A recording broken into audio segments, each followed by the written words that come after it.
दिल्लीतून आज विमान प्रवाशांसाठी महत्त्वाची बातमी समोर आली आहे। नागरी विमान वाहतूक मंत्रालयाने प्रवाशांच्या सोयीसाठी आणि सेवांमध्ये पारदर्शकता आणण्यासाठी नवीन मार्गदर्शक सूचना जारी केल्या आहेत।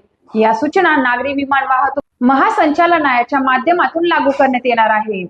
नवीन नियमानुसार देशांतर्गत उड्डाणांमध्ये किमान 60% आसनांवर अतिरिक्त शुल्क आकारता येणार नाही। सध्या हे प्रमाण फक्त 20% आहे, त्यामुळे आता अधिक प्रवाशांना विनाशुल्क जागा निवडण्याची संधी मिळणार आहे।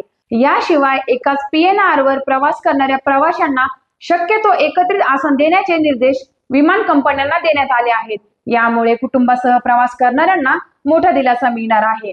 तसेच क्रीडा साहित्य, वाद्ये आणि पाळीव प्राण्यांच्या वाहतुकीबाबतही स्पष्ट आणि पारदर्शक धोरण ठेवण्यात भर देण्यात आला आहे। या नव्या नियमामुळे प्रवाशांना प्रवास अधिक सुखकर, पारदर्शक आणि ग्राहकाभिमुख होण्याची अपेक्षा व्यक्त केली जात आहे। पुढील अपडेटसाठी पाहत रहा टाइम्स ऑफ महाराष्ट्र।